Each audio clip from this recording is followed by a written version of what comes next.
betray dream any Progressive People's Party. Maybe I share any and to Edru towards the election 2024. Na sisi I say PPP ebusua ye organize ye ho kakra.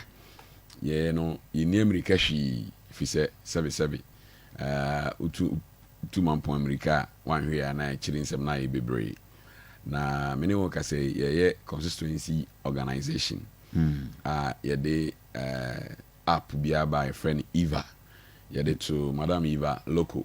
So Bekaya 2016 running mate to Dr. Papa Kwesi Indium. Intino star 931 hash. Wow, shemi wa utie ufa phone on all networks. Star 931 hash. No be member. The processes are there. The first option is become a member. Follow it with your Ghana card or your voter ID. Okay. Watch your constituency. You say a credible database. A photo album ye de koye elections ebe boying. You say we a member na watch on the na watch on the number. No, we want to have that database no. And who adwuma na eguso aye ya ama won temi nkan wo hu me no. Ti ya chinchini bebrebe nyina no. Say adwuma na. In the last 2 weeks we met at national committee level and we discussed these things detailed. Inti yeguso aye adwuma. And na maka say star 931 hash. I see. Now I join the Progressive People's Party. The entire ni abra ya kanyina ne say baby o man na dru no. Kasa na doso. Ye na doso. But no kre wo mu ne say sebe yemfa ntokwa ene be yi oman panyin. Party ye. So be organize party din well. Na ubedru election wo hu say o nkofo e wo grassroots wa ombeto aba e dey amount. Okay. Inti economy ne nye no. Mazi kasa no o kan se mbisi ade ekoso o man mu nyina no ye nyina animsem so economy na enye ye ho a kire ye su amanfo su ekwan asese 10,000 kilometers of road nyina chi still ye hunu de ye kwan kofi unim se mechini pa baby e makokeka ene ekwan a mehu a asay major roads ene ade a areho na sa na emani nyina no Ghana ni na ote ho no no enja mfi na obeka che ne se Bawumia anase Ken anase John Mahama na we wo hu se de ngofo bi kan ya omkan so mbe no omantimi anye sebe yes be ma be ye bi wa ma ni nyina enti se obi ba opportunity say 4 years fa bedi enso na beboa ma oman ni nye na 4 years no so now say 4 more to do more near the 4 more no kan ho na afi be ye hama. And no, we don't need say I feel now be chirimu na ye kofa we aba ana afi na ma started digitalization and I say me ye we ana me say because 77 your constitution na ma 20 years say obi ba onye man 20 years na man 20 years and obitim dey abu man no and I man 10 years and obitim dey ayo man yi. The constitution stipulated say 4 years maximum 8 years you can go more.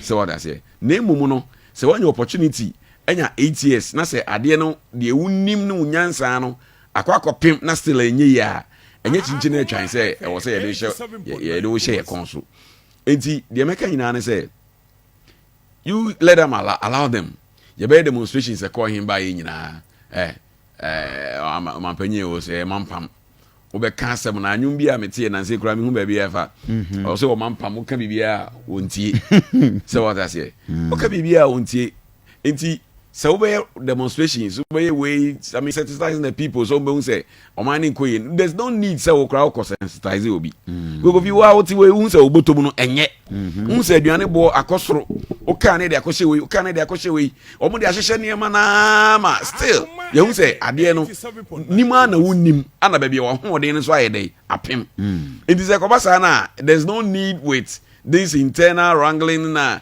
ana obi sisi na obi yesei na obi yesei the entire workers will be CCA or money abre sa or friends said November 4th elections your can you say they realize say baby about Umiano he's the favorite among for one the name maybe CC Kwamwa just say who say Tony towards that line and the say or some ye the day or na me kasa na hu say the idea na kono e bia officer dey come away enu santi na Alan resign but at the end of the day no master say be it Canada Japan be it Bawumia, be it a friend say Francis Adenimo or Bakui, a Greek minister, on Korean, I'm in Besemetina some cry. Free. Yeah. Whoever they bring, it is a matter of say, NPP, and yet, me talk about my personality, say, Nipa winner or no, a president in Tientraman Manon. It is a team of people that have failed the country. So, until whoever you bring, it doesn't change anything. Because the ideology, the principle, the policies now, was the boom. What the ababe anye and the Kofi Kokosia de Fufro. Koshisha Oniema yi, Nafabra. This is a simple case. It is what the Alan Beba, so the Baumieba, or the Kenny Ban, whoever you bring, you have failed already. Eti Kofi Sasama ye canon na omusi here na omon pene na abon. Then na minia keskin cheche min. Ye the abon amount. Over 1 month. We are here Kofi. And I know right, sorry, I'm not here, Oko. Nobody can tell, say, a China may have been sending a message. You say the future is not guaranteed. Yankopo, one children in Chinchina say, or Obamodi 1,000 years on earth. It is the other man that will be a woman. You know, because of that, Nipano from Famishing Mawan as any day. So you just need to pray and then work hard. Say nipa na beti wase. So mbeto abanaye day. Amount. Metia me pa cha star 931 daily na fa be join PPP. Ya cha pa na me day. Amount. Enti we be sisi ana we mpene ana yenye sei ana de omo ye ne de break away omo pa omo break away. Me I believe in something. Me I believe in something. Say nyankopon hye niema. So no hye wi a we Opa wine who call him Fabra. Because I saw a tear and na Anga 2000, there was no way and give you a NPP grab it to power. Okay. So what I say. But when the time is up, it is up. It's up. But Umia pa 1 trillion money better than your pay. Govi market here and put it somewhere at 30%. Won't you mean 30? Why not 30%? Oh yeah. In NPP 2024 election. Womaya de na 30. NPP I there na 30%. Kofi Our Ghana. The party benefit. Na PPP that want to make us we chere wo si party benefit. Aha. So on so see. Apa dan kwa. The dia we ni say. The dia we ni say eye wonwa. Na me nwanwa. Enye nwanwa. Aha. Na de bi si da bi no. Kofi de bi si da bi no. The dia eye wonwa ni say. Eye wiase abrabo. Eye adwen. Nyame na hyehyɛ.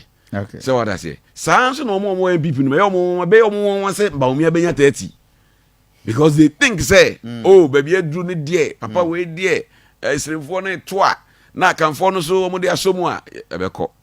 Na go fi make a me kyerɛw say 2025 yendru January 7th no. Na aye pin so. Ebe ye omo. We just go na be dum party.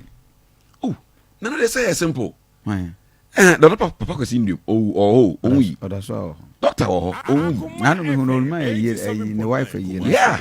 Oh, me no kasa see on grind. Chana no film na betu. Let me say when you Papa is around 71 years. Yeah. So what I say? Anna Bridget Jobenuku so. Okay. Your national chairman Kofi Sian Asamoah is there.